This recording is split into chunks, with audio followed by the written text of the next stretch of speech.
So, folks, I've moved things on quite a bit, and yeah, we're not doing too bad.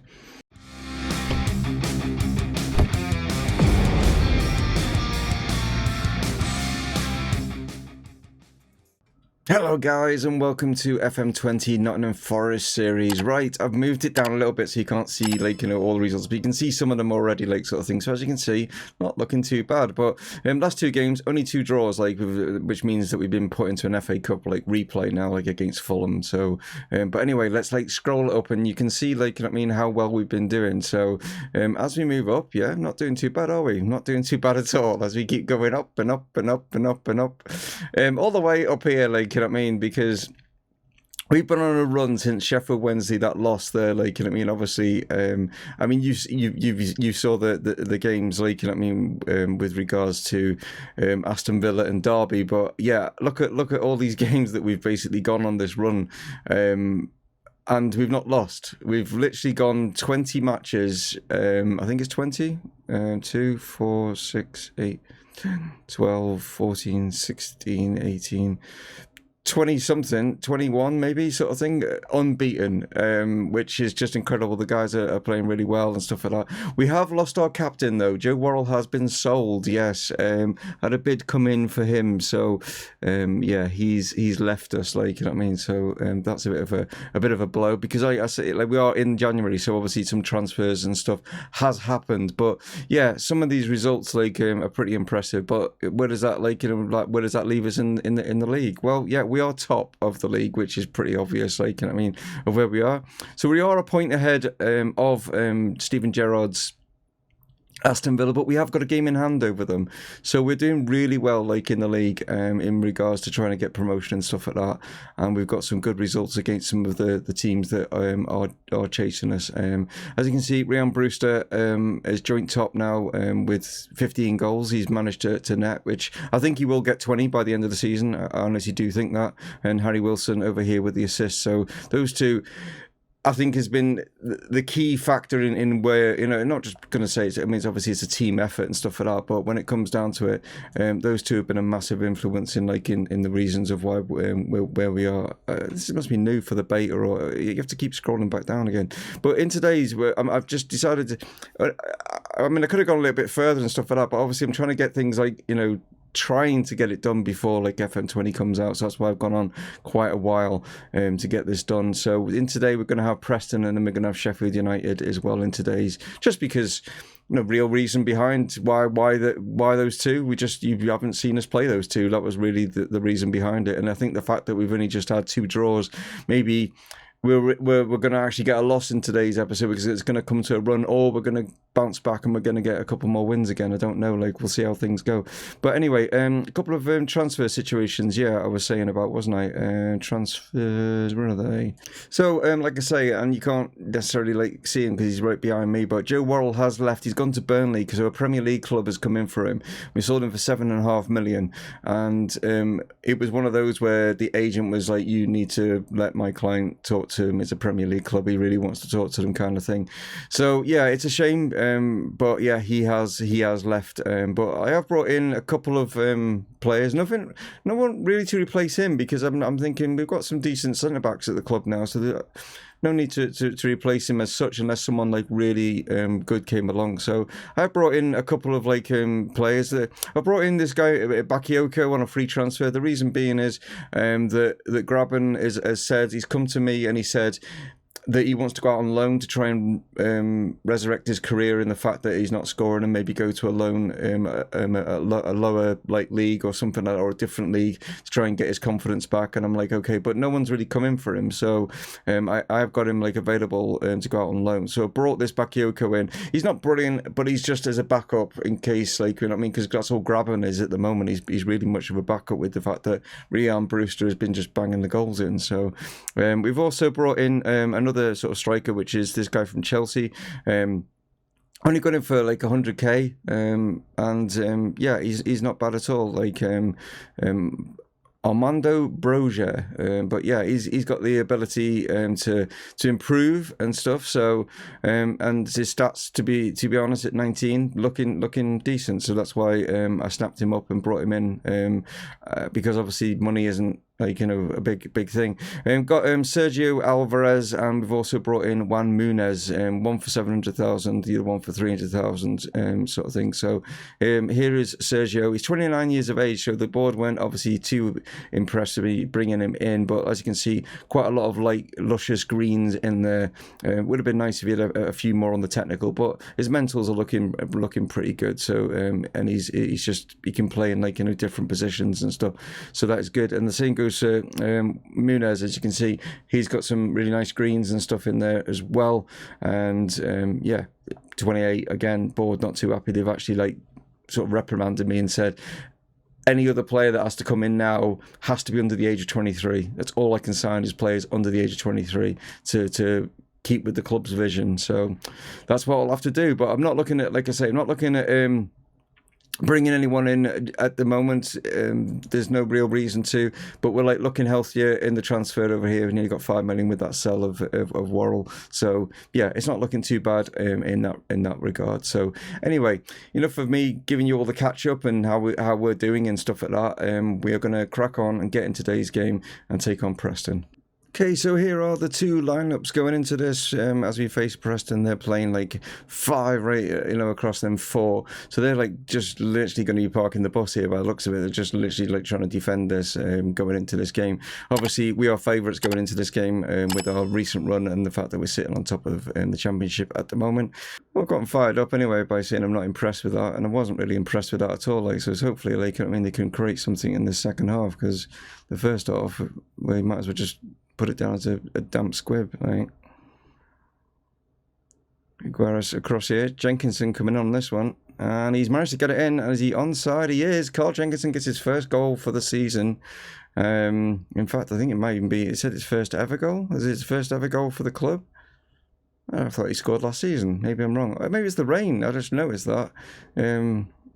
That is causing this to be like a bit of a crappy game. It wasn't raining before, was it? Maybe it just happened. But the keeper's completely missed that one. Don't know what he was looking at, but the rain's maybe in his eyes or something. But hey, I don't care. Carl Jenkinson, our right back, is showing our strikers what to do. Yeah, Mr. Ryan Brewster having a bit of a poor showing in front of goal.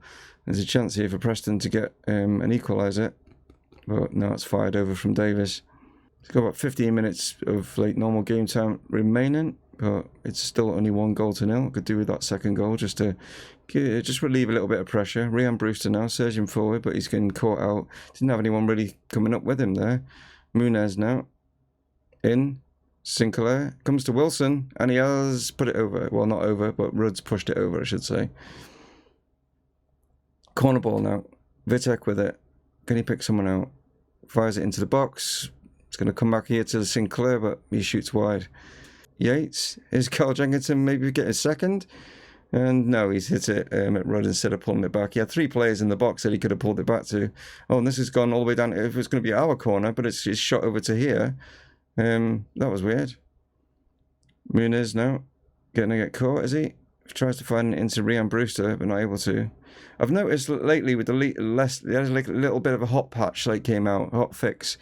And since then, the highlights have been really weird in the fact that they've just been, they're supposed to be just key highlights only, and they've just been like this like weird long highlights that don't lead to anything. You just think, well, what was the point in showing us that? Like, you know, I mean, they could have cut all this out by now.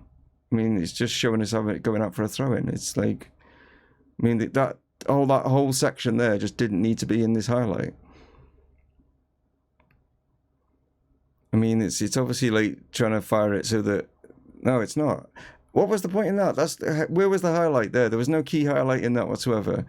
But it's a boring 1-0. And I mean, it keeps us top of the table by 4 points, which is great. Both had 12 shots. We ended up getting 7. They only had 4. But what a weird end to that like match with that terrible highlight. But yeah, anyway, Carl Jenkinson gives us the 3 points. So we've got the 5:30 kickoff because it's on TV, and as you can see, the other teams have played. Aston Villa have won, which is going to put pressure on us as well. Sheffield Wednesday only managed to get a draw. I'm just looking at like teams that like, you know, like that are close to us. Watford did get a win as well, and also to the QPR. So all the teams that are kind of like chasing us and stuff like that are looking, apart from Sheffield Wednesday, but the key ones like Villa, Watford and QPR all get wins. So more pressure on us. We're heading to Bramall Lane.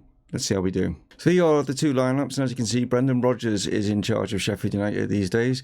We're not playing in the red, we are in the blue. You can just see that just at the top there, like, you know what I mean? It just doesn't change obviously on here, but that is the two lineups going into this. Some changes that have obviously like, you know, made because it was only a couple of days like since like we played Preston, so there's obviously like the fitness levels and stuff like that. But again, I like this like move, like the way that it switches around. You get to see like a nice picture of like in the stadium and stuff like that as well. So yeah, Bramall Lane is where we're off to. And can this team continue this like great run that we've had, like, you know what I mean? So will Brendan Rodgers' tactics be proving to outdo us? Possibly. We know he's a good tactician. Only one attempt from Sheffield United. We've had a couple of, but yeah, not really doing anything, which is weird. Like we've kind of come into a bit of a lull, even though we're not losing. We're in a bit of a lull at the moment. I don't know what it's just maybe sort of complacency, possibly, and the fact that we just assume that we're going to win. I don't know. Might be a little bit more creative from this and maybe open up the Sheffield United sort of defence, because at the moment they're not really troubling us at all. As you can see down here, two attempts on goal, like, you know what I mean? That's all they've had. But here comes like another chance, and that's hit the top of the bar there. So they've come the closest there with hitting scraping the top of the bar. He's intercepted again. Can he find a blue shirt? It's not hard, is it? The change hasn't happened yet. That's the problem. Is it's not going out of play for my changes to have kicked in. Ribeiro's done really well though. It's come across, and Harry Wilson with an episode, and Harry Wilson gets it with the second attempt. And I did say, like, the last game he hasn't been scoring that many, but he's got his 6th goal now of the season. On the second attempt, it sort of bounced back off the keeper, and we'll see it from here. Again, it's the weather. Look at it, it's terrible again. It's the weather is like making it. Maybe this is why it's making these like terrible games. But it's actually not off the keeper. It's actually off the defender, and that's like, and the keeper's down like kneeling, sort of as if he's about to get knighted or something. I don't know what the keeper was doing there, but yeah, we will make those tactical changes now. But yeah, it looks like going to be another 1-0. Wilson now with the corner, fired in. It's come out to Ryan Brewster, who's fresh on. Finds Yates. Back to Eras. Bradley. Looks we're getting pushed back here. We're going to lose the ball. Christie down the line to Brewster. Back to Christie.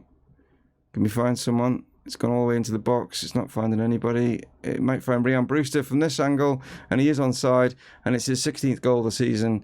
And two Liverpool lads, like I said, have been a key in this like season, and they've just contributed in with both goals in this one. But again, terrible weather, and I think that is why maybe the players just don't like playing in the rain. But Ryan followed it all the way through, and again, the keeper's just not done anything. He's just made two like pathetic attempts at trying to like, you know, save it, but it's actually going to end up with a 2-0 by the looks of it, or maybe a 2-1 if like Sheffield United gets in here. But no, it's cleared away. So we have got a little bit more excitement in this game towards the end. It's all sort of like kicked off in the last sort of like 5 minutes of the match. Like Lunin grabs all of that, and surely that is going to be it as he clears upfield. No, it's going to continue with this highlight. Don't know why. Why is it like making these highlights more extended than what they should be? You know, it's not on extended highlights, it's on key, and maybe it's just because it's on the beta and there's a bug, and this shouldn't be a highlight at all, because that was just terrible. But I will like, you know, report it and just say like, is anyone else experiencing like getting extended highlights when it should be only key highlights, you know what I mean? So, but it wasn't the best performance yet again. We have played better, but we have managed to out-tactic Mr. Brendan Rodgers by beating Sheffield United 2-0, and we keep that 4-point lead at the top of the table with 16 games still to go. I will obviously fast forward quite a few to get another episode out for you. Hopefully, fingers crossed, tomorrow. And then that only leaves Monday, and then obviously Tuesday is when FM20 lands. I want to try and get this second season done, and if we can get it so that we get promoted into the Premier League, then brilliant. I mean, we are how many points are we here? We're 7 points away from Watford, so that's pretty good. I mean, because obviously the top two go through as an automatic, you know what I mean? So to be 7 points ahead of Watford we're in a good position right now, guys. We really are. Like, but anyway, that's today's episode done, guys. And thank you very much for tuning in and the comments that you leave and stuff like that. And yeah, I'll catch you on hopefully tomorrow's. If not, just be the next one. It depends on like how I'm feeling and stuff like that. And yeah, thank you once again. One of those would be appreciated. You take it easy, guys. Catch you next time. Dave from Mumongu Gaming signing off. Cheers.